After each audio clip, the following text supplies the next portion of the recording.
Dois versículos, 1 Pedro, 2 Pedro, capítulo 1, versículo 2, versículo 3 e a 4. 2 versículos só. Eu quero dizer aqui o seguinte, que Pedro começa aqui a mencionar uma coisa bem interessante. Visto como pelo seu divino poder nos tem sido dados de todas as coisas boas que conduzem à vida e à piedade, pelo conhecimento completo daquele que nos chamou para a sua própria glória e virtude. Ainda mais outro versículo 4, pelas quais os têm sido dados as suas preciosas e muito grandes promessas, para que por elas vos torneis coparticipantes da natureza divina, livrando-vos da corrupção das paixões que há no mundo.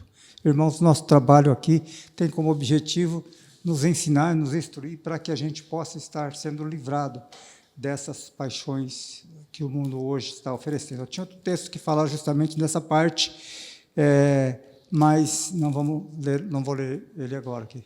Dos dias difíceis que estamos passando. Em Pedro mesmo, segundo capítulo 3, versículo 1, fala um pouco sobre essas dificuldades, mas eu prefiro ficar com esses 2 versos e nos lembrar que nós somos coparticipantes. É um privilégio coparticipar livrando-nos da corrupção, participantes da natureza divina. Eu tenho aqui muita coisa para pensar sobre isso, participação sobre a natureza divina. Nós, então, sabemos que todas as pessoas que nós trabalhamos, fazemos parte de um grupo, de um corpo, e que Deus nos deu essa condição de comunicar e de passar, para que essas pessoas façam parte também do reino celestial. É uma coisa para mim muito forte, e eu queria só destacar isso. Vamos ter mais ainda uma ou 2 orações, quantos irmãos quiserem orar agora, nesse momento, ainda poderão fazer. Eu quero que alguém, irmão, que queira falar, que queira orar, pode orar nesse momento. Tá? Levanta só e... Tá bom. Bondoso Deus, amado Pai, mais uma vez, Senhor, na sua santa presença, Senhor, eu quero vir pedir que perdoe os nossos pecados, ó Pai. Quero também agradecer por esse dia, pela saúde, pelo alimento, pela vida que nos dá, Senhor. Muito obrigado por tudo, Senhor. Sabemos que não somos merecedores, mas o Senhor é misericordioso. Pai, peço agora nesse instante pelos doentes da nossa igreja, pela Elaine, pelo esposo dela, Senhor. Que o Senhor possa, a sua boa mão possa alcançá-lo, Senhor. Sabemos que o Senhor é o médico dos médicos e nós confiamos, Senhor, na tua vontade, ó Pai. Também peço pela Jo, pela Lola, Senhor, muito obrigado por tudo. Obrigada, Senhor, por estar até agora sustentando elas, Senhor, e dando a elas, Senhor, essa vontade de te servir. Sabemos, Senhor, que a sua vontade é sempre boa, perfeita e agradável. Por isso, nós pedimos que o Senhor faça a tua vontade na vida de cada um. Graças te dou, Senhor, pelo esposo da Marisa, porque o Senhor esteve com ele, o Senhor todo o tempo, Senhor, o Senhor abençoou, o Senhor o trouxe de volta, tudo para a sua honra e glória. Agora eu peço por cada um que está aqui presente, Senhor, cada família aqui representada, que o Senhor sabe o problema de cada um, o Senhor sabe as necessidades, e nós estamos aqui com o coração aberto, Senhor, não só para pedir, mas para entregar o nosso melhor. Muito obrigado por tudo, Senhor. Abençoa aqueles também que não puderam vir. Que eles sintam, Senhor, a vontade de estar na tua casa, para aprender mais e mais de ti. E que nós possamos sair daqui cheio de sabedoria, cheio do Espírito Santo, para praticar, Senhor, a tua boa obra. Muito obrigado por tudo, Senhor. Eu oro e agradeço. Sabemos que não merecemos, mas é em nome do teu Filho Jesus que eu oro e agradeço. Amém.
Amém. Então, irmãos, hoje é um dia diferente, em todos os sentidos. A Miriam não está presente, né? E ela já tinha conversado com o Marcelo que nessas férias ele pudesse ajudar um pouco nessa parte, participar conosco aqui, né? E então, ficou assim. E agora, como a Carolina também não estava assim muito bem com as dores ainda pelas costas, pela pressão do impacto, e ela resolveu ficar com a Carol. A Miriam ficou com a Carol. Então, Marcelo vai fazer a parte hoje da Miriam, elas já se organizaram lá entre eles. Então, eu queria então que o Marcelo, que é meu genro, apresentasse, pudesse chegar até aqui à frente. Já vou passar, ele já vai começar o estudo, para que a gente não perca o nosso tempo, né, de estudo. Que Deus possa nos guiar, então, nesse momento, e também que nós possamos entender aquilo que vai ser explicado nesta noite. Obrigado. Boa noite, irmãos. É um prazer estar aqui de volta com vocês. Talvez alguns de vocês não lembram de mim. Como eles dizem que santo de casa não faz milagre, esse é o ditado, né? Já que eu não sou de casa, talvez vocês esperam um milagre de mim, sabe? A perspectiva é melhor. A gente esteve aqui algumas vezes, na verdade, a primeira vez que nós viemos, a Carol, ela bolou um teatro, vocês lembram disso? Alguém lembra? Com os pequenininhos, fez um coral. Então, esse aí foi o nosso primeiro projeto aqui. Eu tive que fazer a pintura do mural do fundo. Eu jogava muita bola com os meninos. Foi o quê? Desculpa.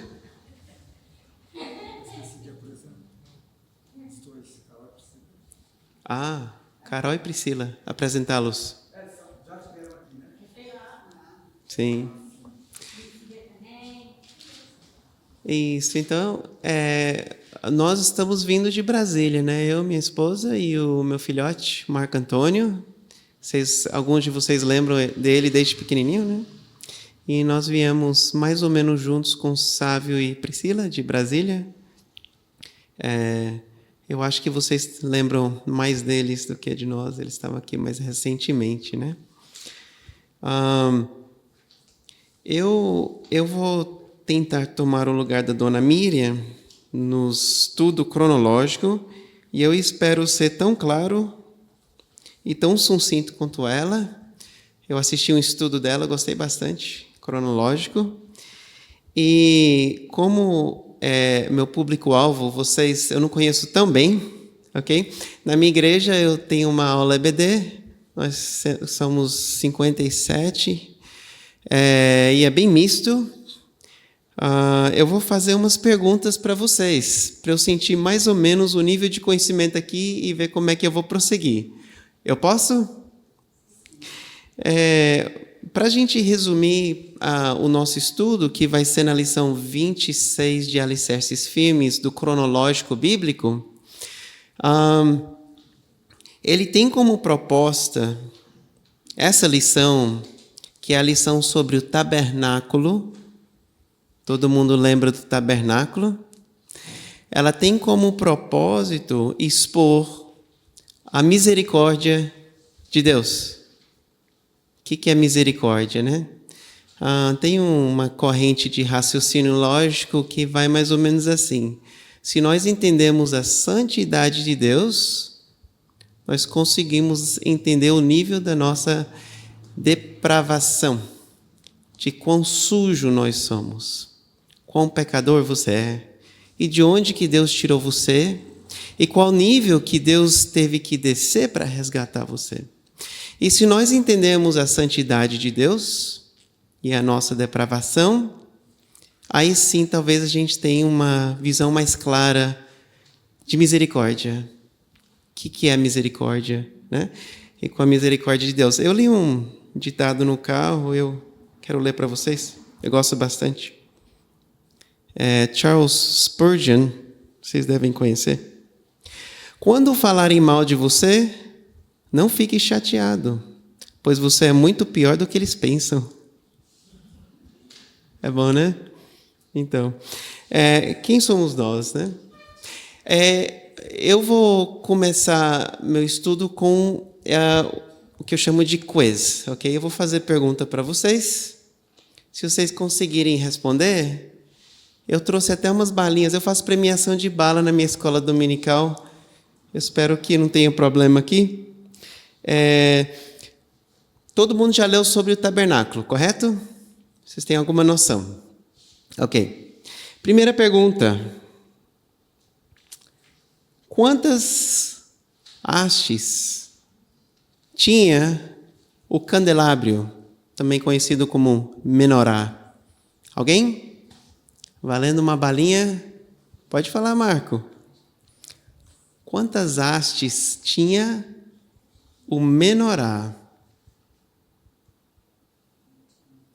O candelabro, que era o meio de iluminação dentro do tabernáculo e do templo. 7, muito bem, fiote. Ok. Tinha 6 hastes, 3 em cada lado, e a haste central. A haste central os judeus chamam de shamesh, quer dizer servo. Ele é usado para acender os outros 6. E na simbologia de Cristo, fica óbvio que Cristo é o centro, e se você está nele, você brilha, né? Você tem o Espírito, que é a representação do óleo. Ok, vamos. Outra pergunta. Marco, você não pode responder todas, né? Pergunta número 2. Quais criaturas, e foram 2, foram esculpidas, e era um bloco sólido de ouro, na Arca da Aliança? Isso é na tampa da Arca da Aliança.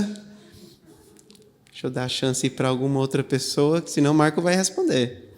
Quais 2 criaturas foram esculpidas na tampa da Arca da Aliança? Que é o propiciatório. E é muito importante isso, porque é do meio dessas 2 criaturas que Deus falava com o seu povo. Marco Antônio? Tia Priscila? Você sabe, tia? Alguém quer arriscar? Vocês podem arriscar. Porque você pode perder a balinha, mas a chance 50, dependendo da... Querubins. Querubins. Parabéns. Querubins. Não eram anjos. Não eram anjos. Eram querubins. Você pode ver em 2 Pedro, capítulo 2, se eu não me engano, versículo 10 e 11. Querubim é muito distinto de anjos. Quando a gente lê os louvores do céu em Apocalipse 4 e 5, os querubins são as 4 criaturas que rodeiam o trono de Deus. É por isso que o tabernáculo é cheio de querubins. A presença de Deus sempre tem a presença de querubins. Os querubins são um tipo de carruagem do trono de Deus. Eles são rodas. Eu não sei se vocês lembram a descrição em Ezequiel, capítulo 10 e capítulo 1. Eles são rodas. Eles têm rodas, eles têm um corpo com 4 asas. Eles não são anjos, eles não são mensageiros. Anjos são mensageiros, são malachims. Então, no livro de Apocalipse, os querubins cantam, depois os 24 anciãos, e depois os anjos, e depois os salvos, mas são distintos. Vamos lá? Mais pergunta? Está difícil, né? Pergunta. Essa aqui é mais difícil. Vamos ver se o Marco Antônio acerta. Quantos móveis tinham dentro do tabernáculo? Já que é difícil, vai valer uma balinha de café, viu? Quantos móveis, quantas peças móveis Deus pediu para Moisés construir e colocar dentro do tabernáculo? Eu digo dentro do tabernáculo todo, que inclusive na parte externa. Seu Silas, você está pensando? Ninguém? Vocês podem arriscar, vocês podem errar, não tem problema. 7, não. Fora e dentro. Na corte externa, no santo lugar e no santo dos santos. A maioria é 7. É o número da perfeição, né? Marco Antônio? 5. 5? Não é 5 e não é 7. Alguém vai arriscar? Ficou fácil agora. 2. 12. Também não. Também não. Você já respondeu, filhote. São 6. Silas, você ia falar 6. Você não ia. Você ia contar peça por peça. Você pode contar pra gente? A mesa de pães asmos. 1. O propiciatório, a arca da aliança. 2.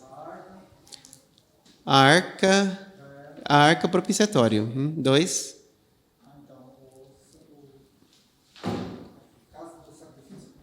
O altar de bronze, que ficava fora, bem na entrada. 3. Depois de sacrificar, antes de entrar dentro da tenda, eles tinham que lavar as mãos e os pés. A bacia de bronze, 4, né? E entrando, eu falei uma das peças. Vocês tinham que adivinhar quantas hastes tinha o candelabro. 5 e está faltando 1. A mesa de incenso, que é o altar de ouro. Ok, Marco leva bala? 6 peças. Não leva. Seu Silas, você leva uma bala de café, porque, na verdade, são suas. Eu peguei do seu potinho. Eu estou devolvendo. Ok.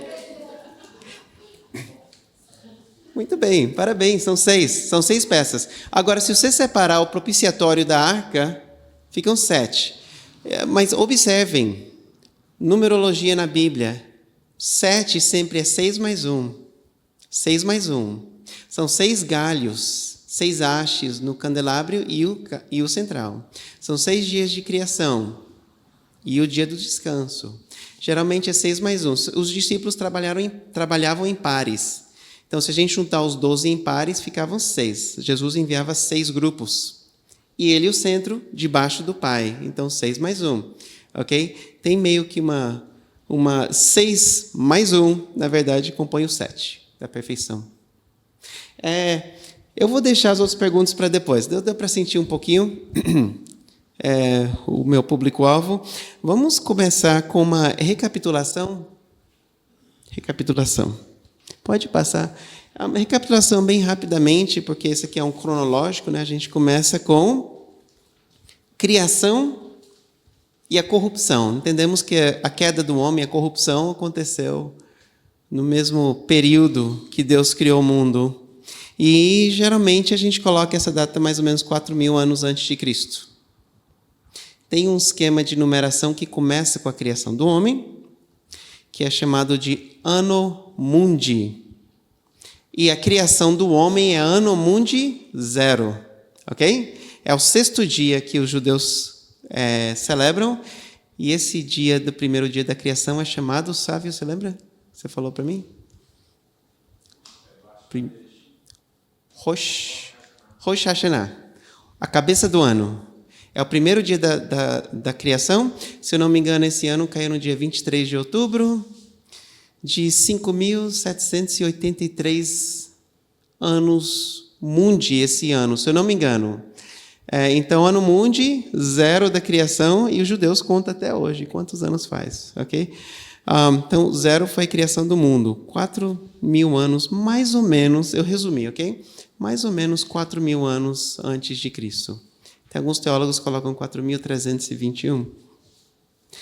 E após isso, houve um grande dilúvio, mais ou menos 2.300 anos antes de Cristo.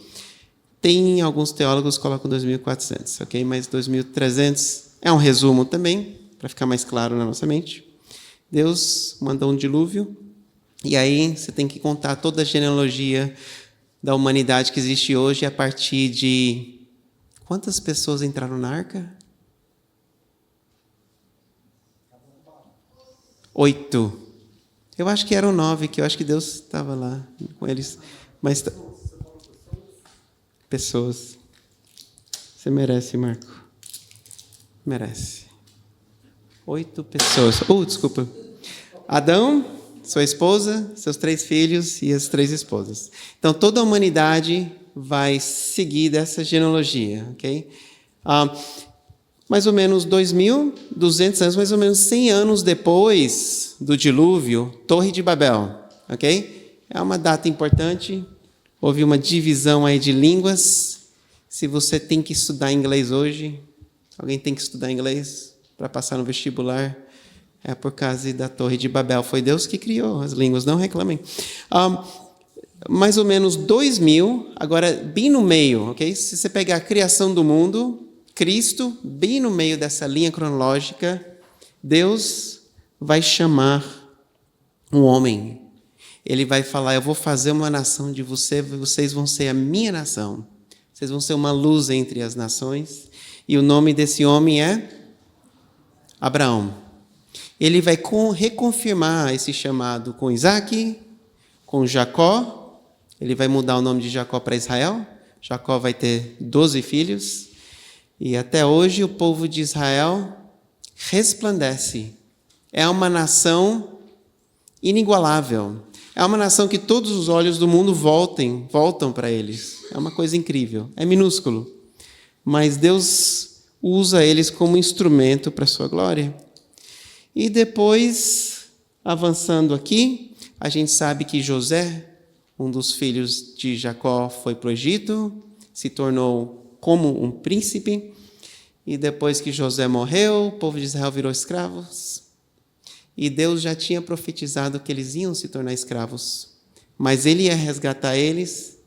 E um bebezinho que foi jogado no lago numa cesta, chamado de Moisés.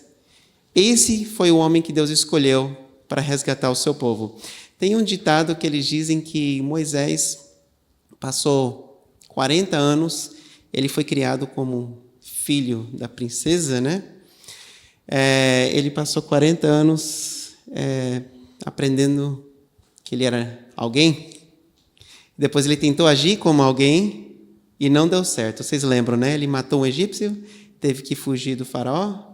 Depois ele passou mais 40 anos no deserto, no meio do nada, em Midian, aprendendo agora que ele era ninguém. Porque quando você acha que você é alguém, Deus não te usa, né? E tanto é que quando Deus chama ele, falou, não, Deus não me manda. Não, Deus, eu não sei falar, por favor. Deus ficou bravo e falou, tá bom, seu irmão vai vir, ele fala para você. E então Moisés passou mais 40 anos, Deus ensinando ele que Deus pega alguém que não é ninguém para usar eles para fazer algo para Deus, que foi os anos que ele passou guiando o povo no deserto. Então esse é o nosso resumo. E nós estamos com Moisés, mais ou menos 1446 anos depois de Cristo. Esse foi o Pachaca, Páscoa, quando o povo de Israel sai do Egito com a morte dos primogênitos dos egípcios, todos aqueles que não colocaram sangue na porta. Deus mandou um anjo destruidor, nos Salmos fala os anjos destruidores, e eles mataram o primogênito, o filho, inclusive de Faraó, de todas as famílias que não colocaram sangue na porta. E a gente sabe, a conexão é óbvia. Então, quando João Batista, no primeiro capítulo do Evangelho de João, fala, eis o Cordeiro de Deus, a conexão é óbvia. É o Cordeiro, o sangue do qual nos protege, né? É o Cordeiro do sacrifício, o sangue do qual tira o nosso pecado. Ele morre pela pessoa. E nós vamos falar sobre o aspecto do sacrifício do Cordeiro. Pode passar o slide? Deus chamou Moisés outra vez para cima do monte. Êxodos 24, 12 e 13. Alguém gostaria de ler para nós? Eu coloquei aqui na tela para ficar mais fácil. Então disse o Senhor a Moisés: sobe a minha monte, fica lá, e dar-te as tábuas de pedra ali, os mandamentos que tem escrito para os ensinar. Levantou-se Moisés com Josué, seu servidor, subiu Moisés ao monte.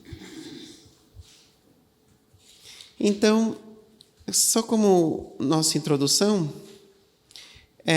Deus guiou o povo pelo deserto.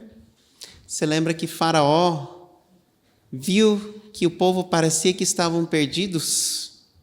Propósito divino, ele segue o povo. E é uma passagem interessante no capítulo 19 que Moisés fala para o povo: fique parados e veja a salvação que Deus trará para você hoje.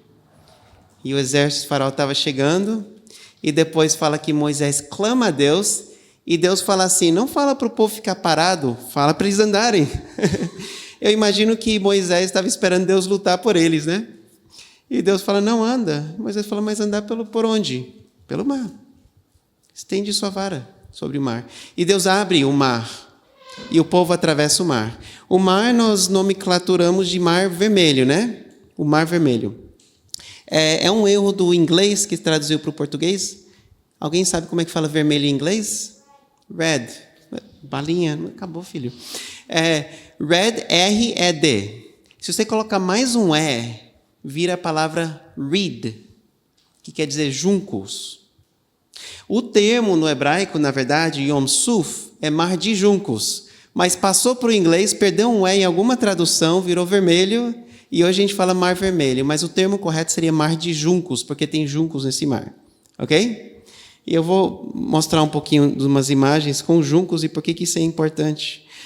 Então, eles atravessam o mar de juncos e Deus guia eles para o monte onde Deus primeiro encontrou Moisés, lá no capítulo 3 de Êxodo, na sarça ardente. Porque Deus falou para Moisés: eu vou tirar meu povo do Egito e você vai trazer eles para cá, para me adorar.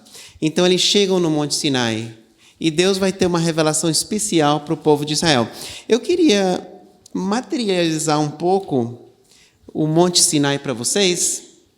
Eu sei que na Bíblia de vocês, se vocês olharem no mapinha atrás, e se tiver Monte Sinai lá, alguém tem? Ele fica na Península Sinaitica. Correto? Que é entre os dois braços do Mar Vermelho. Alguém tem uma figurinha na Bíblia? A minha Bíblia tem. Só que esse Monte Sinai, que fica ao lado do Monte Santa Catarina, ela foi uma revelação de uma senhora que era mãe do imperador Constantino, o imperador romano, que fez ou tornou o Império Romano cristão, e ela teve uma visão e ela falou: Monte Sinai é aquele, na minha visão. Mas, na verdade, não há muita base bíblica para isso. Começou uma pesquisa sobre esse assunto com um homem chamado Ron Wyatt. Ron Wyatt, um americano, ele trabalhava com anestesia no hospital. Ele decidiu dedicar sua vida com arqueologia. Alguém já ouviu falar de Ron Wyatt? E ele se tornou um Indiana Jones. Alguém conhece Indiana Jones?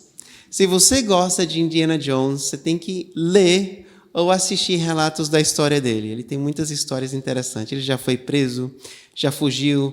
Teve até um tempo que ele foi solto pelos árabes, se eu não me lembro da história, porque ele conseguiu curar uma doença que teve entre os guardas que estavam segurando ele, daí soltaram ele. Mas são muitas histórias. Ele entrava na Arábia, proibido, por causa das relações dos Estados Unidos não era boa, mas ele queria fazer as pesquisas dele. Uma das pesquisas dele, pode passar as fotos, por favor? Se você olhar os dois braços do Mar Vermelho, geralmente o Monte Sinai é posto bem na pontinha de baixo, ok? Então, se isso é o caso, Egito fica no lado esquerdo, eu digo as cidades principais do Egito, ok? A capital ainda está lá, Cairo. Então, o povo de Israel saíram, passaram por Ramses, cidade, no norte desse braço esquerdo, e eles teriam que atravessar o braço esquerdo do mar, ok?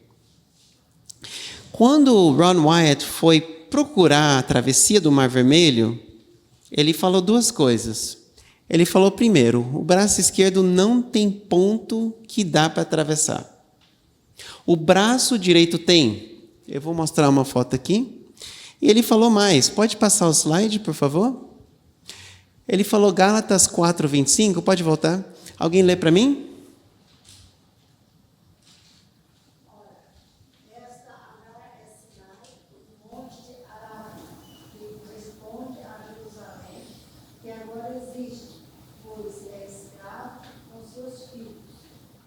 Então, perdoe, a culpa foi minha. Para cá, né? Então, Paulo está falando sobre Agar, né? A serva de Abraão, que teve o filho Ismael, e ela foi jogada para fora porque a promessa viria por Isaac, por Sara. E ele fala que Agar representa o Monte Sinai. E o Monte Sinai fica em Arábia. Arábia. Onde fica a Arábia? No nosso mapinha lá. Pode voltar para o mapa do Mar Vermelho? Fica no lado direito, cantinho daqui. Depois do segundo braço do Mar Vermelho, que chama o Golfo de Acaba. Okay? Aquilo é a Arábia. E todos os mapas, na verdade, colocam Midian nesse lado. A fronteira do Egito iria até o segundo braço do Mar Vermelho, o Golfo de Acaba. Okay? Então, biblicamente faz sentido? E a travessia faz sentido. Pode passar 2 slides, por favor? Então, essa foi a pesquisa que ele fez de profundidade dos 2 braços. Então, esse aqui é o braço direito do Mar Vermelho. Ele falou, é aqui que eu vou fazer minha pesquisa. E tem uma praia lá chamada Praia de Neuíba. E essa praia caberia a multidão israelense. Tem uma estrada que vai para essa praia. E pode passar, por favor? Tem algumas evidências aqui, inclusive um pilar. E ele começou a fazer pesquisa dentro do Mar Vermelho em 1978, e ele descobriu muitos juncos, só que a peculiaridade desses juncos é que eles são organizados em 90 graus.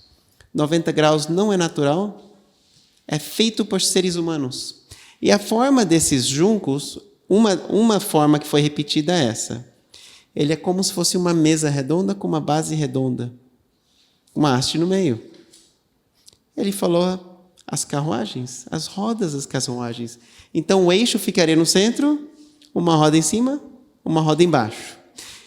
Eu não vou colocar todas as fotos aqui, é só para aguçar a sua curiosidade, tá bom? Pode passar. Ele descobriu essa roda, essa capa de ouro. A roda já não existe mais, era de madeira. Ela ainda está lá. Essa pesquisa foi repetida, se não me engano, foi em 1994 por outra equipe, em 2000 por outra equipe. Pode passar? Então, bate. São evidências que a gente vai juntando, né?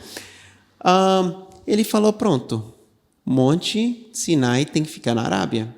E ele foi pesquisar e ele achou um córrego chamado o Córrego de Moisés, pelos beduínos. Ele falou, é por aqui. E ele achou um monte chamado Jebel Moshe, Monte de Moisés.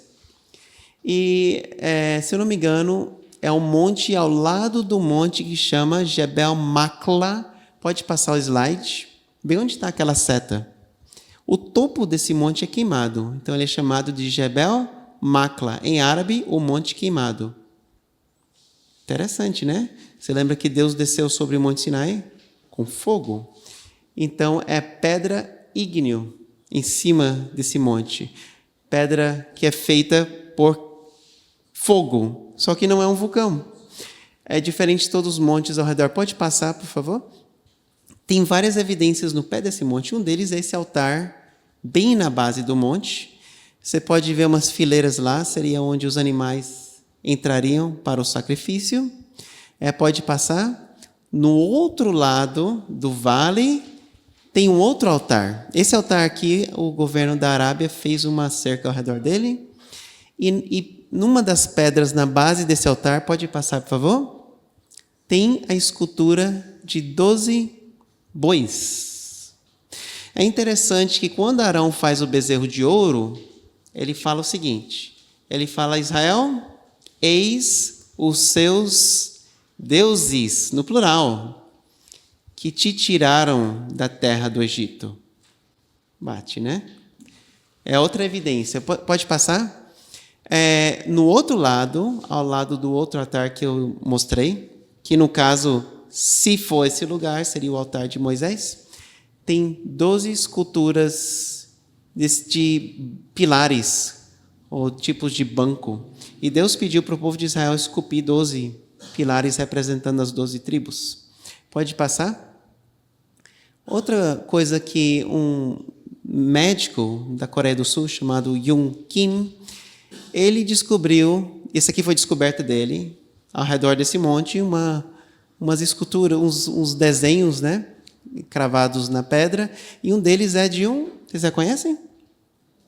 Um menorá. Um menorá igual do tabernáculo. Os árabes não têm esse símbolo, nunca usaram esse símbolo, não tem esse objeto. Isso aqui acrescenta a nossa pesquisa, né? É interessante que a arqueologia. Pode passar mais para frente.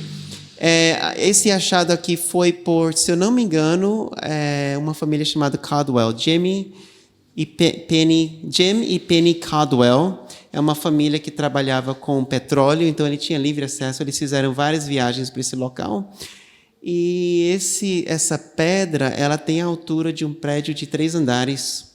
Ela é rachada no meio e evidências de erosão de água no centro. Você lembra que Deus pediu para Moisés bater na pedra de Horebe, né? O Monte Sinai é chamado também de Monte Horebe. E Deus fez água sair. Tem um salmo que fala que Deus rachou a pedra e fez dela brotar rios para o povo de Israel. É outra evidência, né? A gente coloca isso aí na nossa tabela. Pode passar. Aqui tem a bibliografia. Vocês têm essa bibliografia. Eu coloquei só algumas, ok? Tem muitos outros livros e obras e vídeos. O último vídeo é do Dr. Kim. Eu gosto muito, muito desafiador. A história é quando ele levou a família lá. Incrível como Deus salvou a família dele num incidente interessante. Mas quem quiser pesquisar mais a fundo, quando a gente fala de Bíblia, a gente fala de ciência. Eu lembro que uma mãe chegou para mim lá na minha igreja e ela falou: professor, ajuda meu filho. Eu falei: por quê? Porque ele está inseguro se ele escolhe entre a ciência ou a Bíblia. Eu falei: minha senhora, ele tem que escolher a ciência. E ela levou um susto. Eu falei: porque a Bíblia é científica. Se não é, não é verdade. Né? A ciência tem que apontar para a Bíblia. E a Bíblia tem que apontar para a ciência. Senão tem algo errado. Então a arqueologia ela aponta para a Bíblia, que é uma coisa interessante. Pode passar o slide? Josué acompanha Moisés até o monte. Mateus capítulo 1, versículo 21. Você lembra que Jesus foi dado o nome, e foi um nome divinamente dado, de Jesus, e dará à luz a um filho e chamará o seu nome de Jesus, porque ele salvará o seu povo dos pecados. Quando Moisés sobe para o monte para registrar a lei de Deus, ele vai subir junto com o escrivão dele, um auxiliador. Esse ponto é interessante. Alguém lembra o nome desse assistente de Moisés? Que é quem vai assumir a posição dele e entrar na Terra Prometida? Josué. O que é interessante sobre o nome Josué? Vale balinha, né? Vale uma balinha. Quem que falou Josué? Não foi o senhor? Você vai ter que dar a bala para... Me perdoe. O que é interessante sobre o nome Josué? E por que Deus colocou essa personagem no meio da história do resgate do povo? E mais importante ainda, esse seria o indivíduo que iria levar o povo para a Terra Prometida. Alguém pode falar para mim? Josué é um símbolo. Não? Pode passar o slide? Pode passar o slide? Ok. Alguém lê para mim, por favor? Sábio? Josué, muito bem. Está vendo? Estou falando. O primeiro é Josué, ok? Eu coloquei em vermelho, a segunda e terceira letra estão em vermelho, né? Do lado esquerdo para o direito. Ok? Se a gente lê isso aqui, o hebraico não tem vogais. Então, esses pontinhos, que são os pontinhos masoréticos, eles são sons vocálicos, ok? As letras são consoantes. Então, os dois pontinhos lá, lado direito para a esquerda, ok? É reverso. Ela vai ler ye, e depois o ro, aquela linhazinha com pontinho em cima é o. Ro, e depois tem o shu. Os 3 pontinhos embaixo da penúltima letra é u, ok? Shu, a. E o ayan toma o som da vogal a. Está vendo o risquinho reto? Isso é Josué. Yehoshua. Jesus é o mesmo nome, só que um pouco reduzido. Embaixo, Yeshua. Ok? Eu coloquei o U em azulzinho. O U pode ser 3 pontinhos, sem essa vogal, ou pode ser o risquinho com um pontinho no meio. Chamam Mater Lectiones, ok? É como se fosse uma assistência de leitura. Então, Yeshua e Yehoshua é o mesmo nome. Josué e Jesus é o mesmo nome, ok? Yeshua e Yehoshua. Se você pronunciar os dois, você consegue ouvir. Então, Josué é um símbolo. Então, Deus coloca ele nessa história e nós vamos ver um pouquinho mais sobre ele mais adiante. Pode passar, por favor? Alguma pergunta? Alguma dúvida? Observação. Se alguém quiser me interromper, por favor, me interrompam. Ponto D. Deus mandou Moisés construir o tabernáculo. Pode passar, por favor? Então, Deus pede para Moisés construir um tabernáculo. Por quê? Porque Deus tirou o povo do Egito. E como ele já tinha falado para Abraão, Isaque e Jacó, ele vai resgatar esse povo para ele. E eles vão ser o povo dele e ele vai habitar entre eles. Então, o tabernáculo é um meio de Deus habitar entre o povo. Pode passar o slide? Êxodos 25, 1 a 8. Então falou o Senhor a Moisés, dizendo: Fala aos filhos de Israel que me tragam uma oferta alçada de todos os homens cujo coração se mover voluntariamente. Dele tomareis a minha oferta alçada. E esta é a oferta alçada que recebereis dele: ouro, e prata, e cobre, e azul, e púrpura, e carmesim, e linho fino, e pelos de cabras. Vocês percebem que tem 3 cores aqui, né? Azul, púrpura, carmesim e linho fino é branco, né?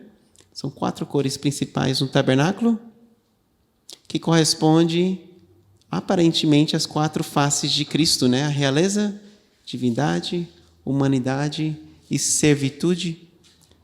Versículo 5: e peles de carneiros, tintas de vermelho, e peles de texugos, e madeira de acácia, azeite para a luz, especiarias para o óleo da unção, e especiarias para o incenso, pedras de ônix e pedras de engaste, para o efode e para que é o peitoral do sumo sacerdote, e para o peitoral. E me farão um santuário, e habitarei no meio deles.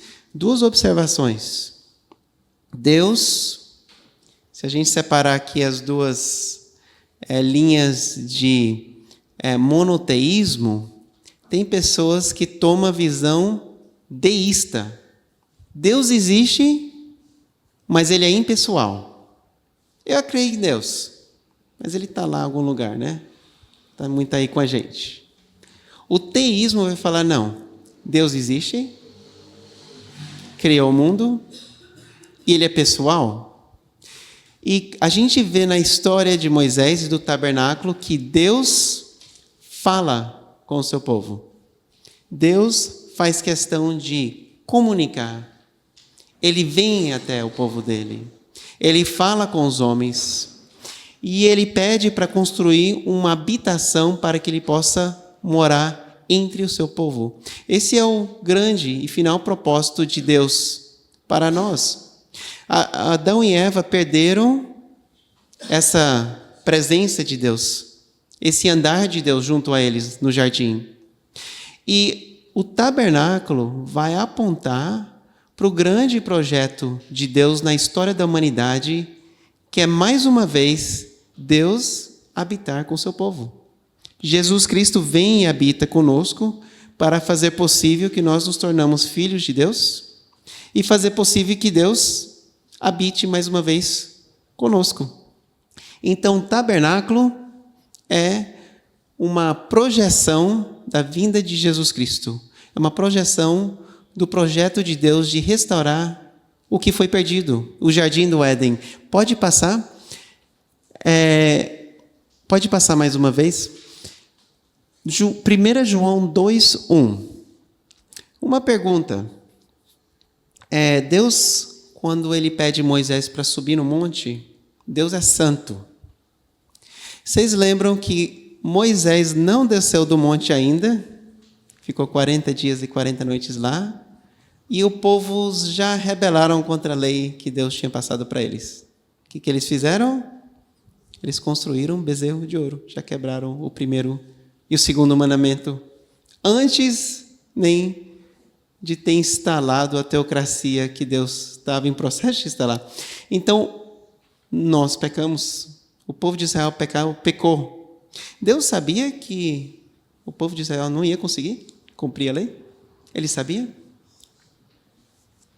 Eu gosto desse versículo em 1 João, que fala assim: meus filhinhos, falando para nós, igreja, essas coisas vos escrevo para que não pequeis. Não peques, ok? Igreja, não peques, porque é do pecado que vocês foram resgatados. É por causa do pecado que vocês estavam caminhando à morte, é por causa do pecado que Cristo teve que sofrer para você. Não peques. Mas depois fala assim: e se alguém pecar, quer dizer que nós vamos pecar, né? Vamos. E se alguém pecar, temos um advogado para com o Pai, Jesus Cristo, o justo. Mas se você pecar, você tem um advogado. Mas não peques. O povo de Israel era a mesma coisa. Deus sabia que eles não iam cumprir o pacto. O pacto era: siga essa lei que eu vou passar para vocês e eu serei o seu Deus. Eu te abençoarei. Quebra essa lei, vai ser reverso a situação, né? Pode passar, por favor? O tabernáculo tinha que ser construído de Deus de acordo com o plano pré-estabelecido dele.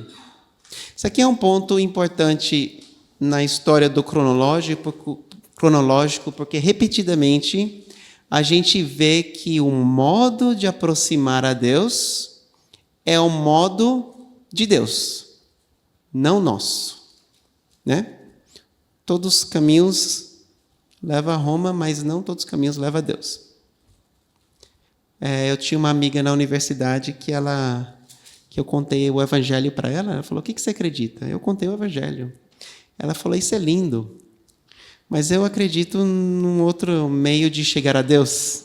Eu acho que ela era meio budista, mas Jesus vai falar: eu sou o caminho, a verdade, a vida. E depois ele vai falar uma frase absolutista: ninguém chega ao Pai senão por mim. Não tem outro meio. Êxodos 25:9. Conforme a tudo o que eu te mostrar para o modelo do tabernáculo, Deus vai falar para Moisés, e para o modelo de todos os seus pertences, são 6 móveis, né? Assim mesmo o fareis. Então Deus falou para Moisés: eu vou mostrar um modelo para você, e você vai fazer o tabernáculo de acordo com esse modelo. Pode passar? Hebreus 8:5 vai falar o seguinte. O escritor de Hebreus não se sabe exatamente quem foi. A nova teoria que foi Paulo, que escreveu em hebraico, e Lucas traduziu em grego. É uma sugestão, porque parece muito com Paulo. Então vamos pressupor que é Paulo. Paulo vai falar o seguinte, falando sobre o sistema do tabernáculo: os quais servem de exemplo e sombra das coisas celestiais. Então, Paulo vai falar que o sistema de tabernáculo e as leis cerimoniais servem de exemplo e sombra das coisas celestiais.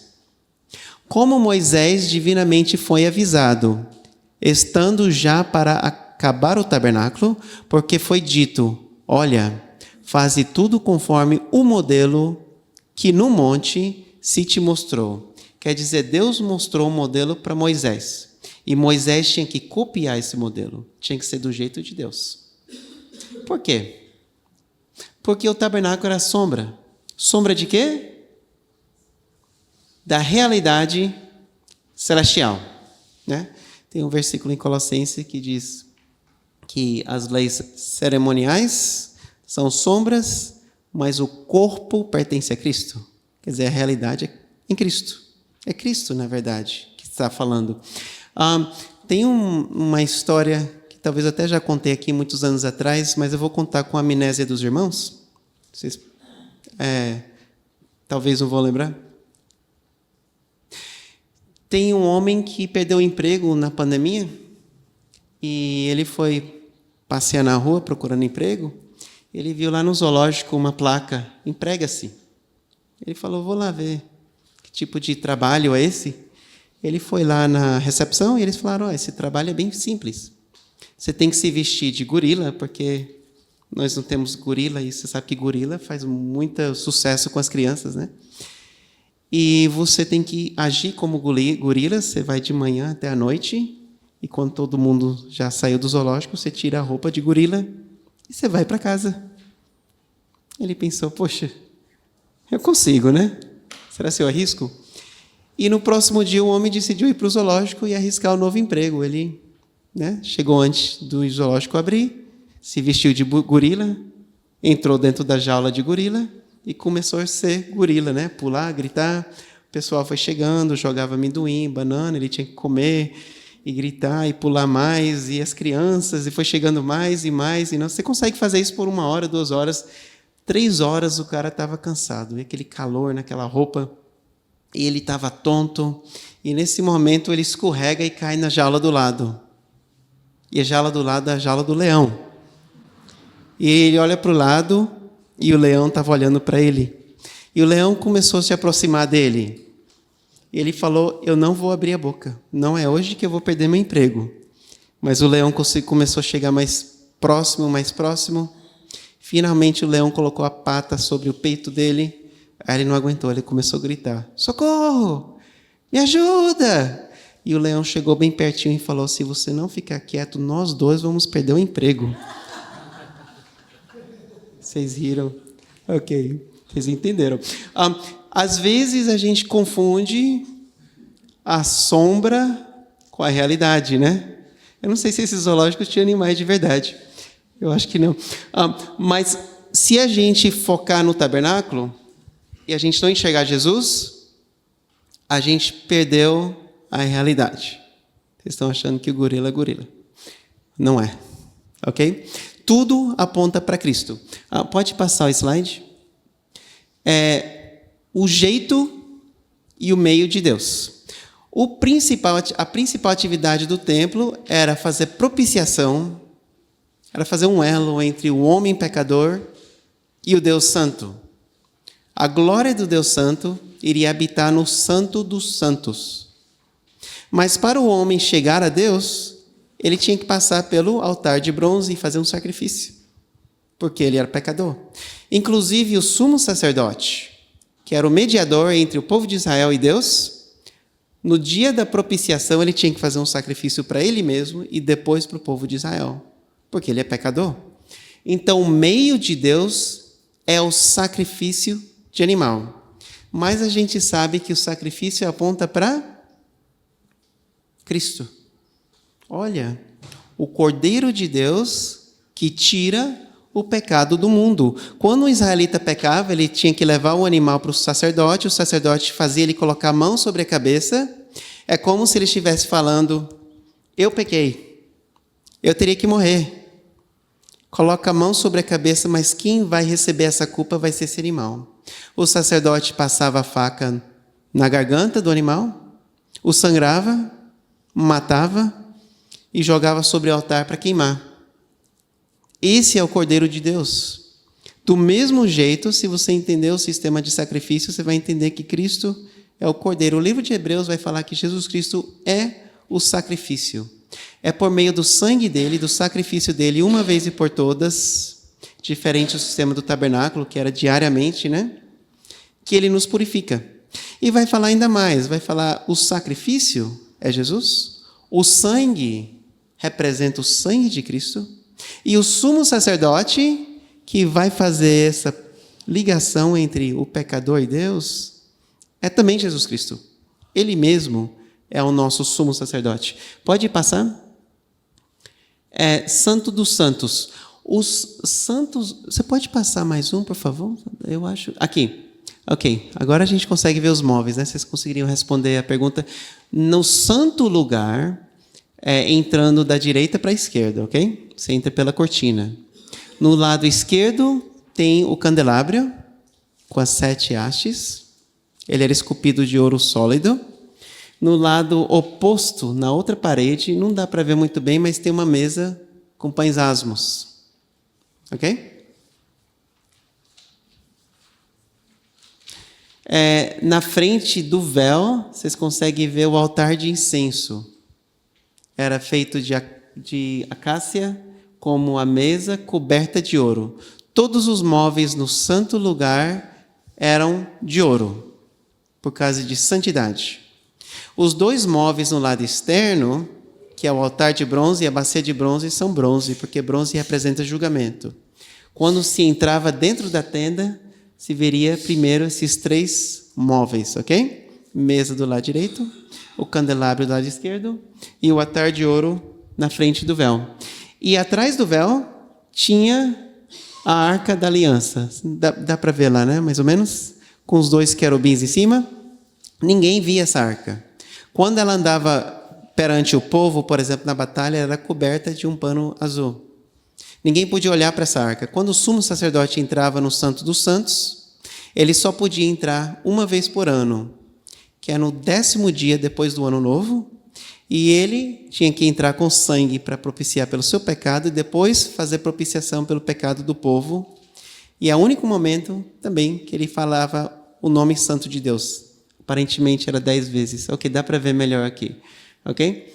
Então a mesa, lado direito, o candelabro, o altar de ouro, e no outro lado do véu, ninguém entrava, exceto o sumo sacerdote, uma vez por ano. E a gente vai descobrir em Hebreus que o véu que foi rasgado quando Jesus morreu abriu livre acesso para o Santo dos Santos.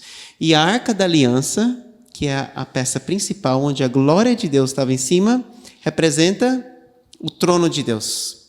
Ok? Então Jesus adentra o Santo dos Santos celestial, o Santos dos Santos real. Isso aqui é uma sombra. E ele é o nosso advogado lá, ao lado de Deus. Pode passar?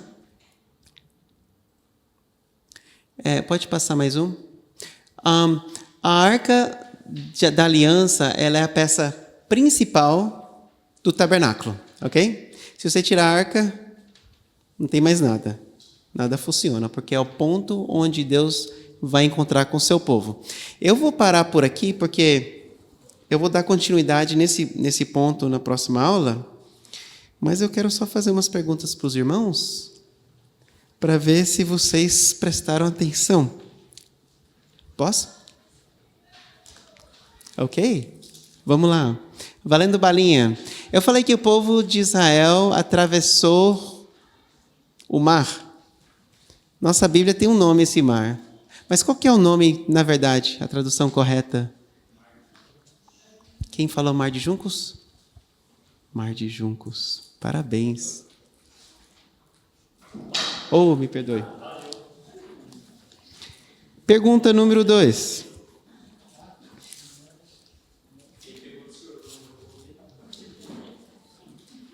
Essa aqui foi um estudo que Dona Miriam deu, ok? O Monte Sinai tem outro nome. É também conhecido como Monte... Quem que falou? Uau! Parabéns, Monte Horebe. Então não confunda, Horebe e Sinai é o mesmo lugar, ok? Pedra de Horebe é no Sinai, no deserto de Sinai. Acabou as balinhas, mas eu vou fazer mais uma pergunta. Essa aqui eu não passei com vocês, mas é só para conhecimento e depois vou dar uma tarefinha para vocês levarem para casa. Pergunta. E eu vou dar opção, ok? Vai ficar bem fácil. Eu vou dar 4 opções. Quantas vezes... Porque a gente acha que Moisés subiu no monte uma vez, não foi? Ele subiu no monte, pegou a lei e desceu. Não é isso? Foi mais, não foi? Quantas vezes Moisés subiu e desceu do Monte Sinai ou do Monte Horebe? 2. Quem falou 2? Não foram 2, foram mais. 3. É para dar opção, desculpa. Quantas vezes? A, 8. B, 1. 2 não estavam na opção, viu? C, 3 ou D, 7. Então, você adivinhou C 3 vezes, né? Você não ganharia balinha se tivesse. Não foram 3. Então, sobrou 3 opções. A, 8 vezes. B, 1 vez. Ou D, 7 vezes. Pode falar. A, 1 vez. Não foi 1 vez. B, D, 7 vezes. Você também não ganharia balinha. Sobrou, mas é a única opção que sobrou, Marco. A única opção que sobrou é A, 8 vezes. Moisés subiu e desceu o monte 6 vezes. E na 6ª vez o povo pecou. As últimas 2 vezes que ele voltou foi para pedir perdão para Deus. E na última vez, na 8ª vez, ele subiu com as novas tábuas. E o povo de Israel esperou lá embaixo, com muita ansiedade, porque eles não sabiam se Deus ia perdoar. Será se acabou tudo? Será se Deus vai nos descartar? E quando Moisés desce com as tábuas na mão, o povo de Israel faz uma grande celebração. E esse dia é o dia da propiciação do sumo sacerdote. É o dia que ele vai entrar no Santo Santo. É esse mesmo dia que o povo judeu fala que Moisés desceu do monte. É o dia que Deus perdoou o povo de Israel. Então é o dia mais feliz do povo de Israel. Eles foram perdoados. Moisés desceu novamente com as leis. Deus fez o contrato novamente com eles. Ok? Então, foram 8 vezes, ok? Alguma dúvida?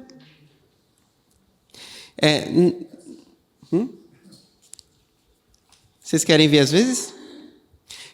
Eu posso passar na próxima vez. Eu vou passar só para vocês verem um pouco mais claramente as subidas e descidas, ok?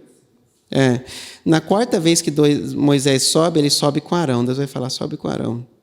Na 5ª vez que ele sobe, Deus vai falar, traga os filhos de Arão e mais 70 líderes de Israel, que é o Sinédrio. E eles vão comer perante Deus.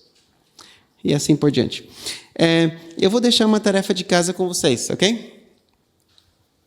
O povo judaico, eles têm uma ideia diferente de Hollywood. Hollywood, vocês vão ver Moisés com uma tábua, 2 tábuas da lei, cinza, né? Cor de pedra. Mas o povo judaico, eles vão insistir, e se eu não me engano está lá no Tanakh, que as tábuas de Moisés não eram cor de pedra. Ela tinha uma cor específica, que é a cor de um tipo de pedra específico. E se vocês forem curiosos, eu vou perguntar na próxima vez, vocês vão pesquisar, ok?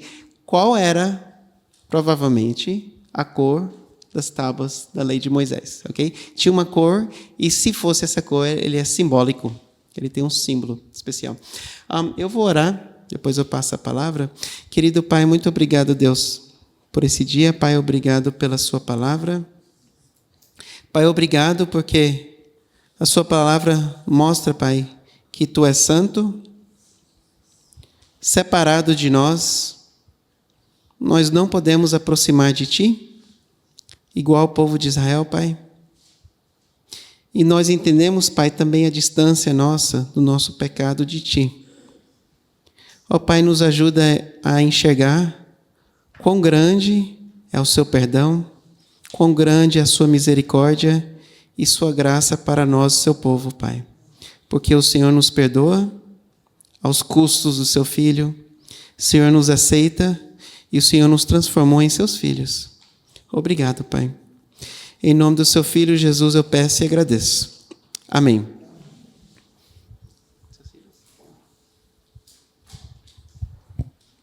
Então, irmãos, obrigado pela participação. E na outra quarta, novamente, ele vai continuar o que ele vem fazendo dos estudos, tá bom? Eu vou pedir para o Sávio, que está conosco também. O Sávio já é a primeira vez que ele vem aqui, então ele já é conhecido. Ele ora para nós, encerrando esse culto, tá bom?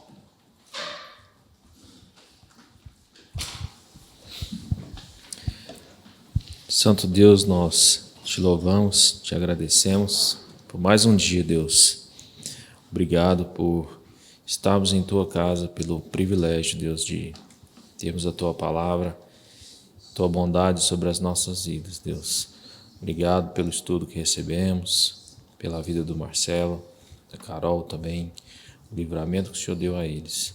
Que o Senhor, Deus, aplique a Tua palavra aos nossos corações, fortaleça a nossa fé, Deus, abra o nosso entendimento para que possamos compreender, Deus, as riquezas do Teu ensino, Deus, da Tua lei para nós, que possamos viver, Deus, de maneira agradável ao Senhor. Que o Senhor fique conosco nessa noite, nos leve em paz, Deus, para as nossas casas e nos abençoe na Tua presença. Em nome de Jesus, amém.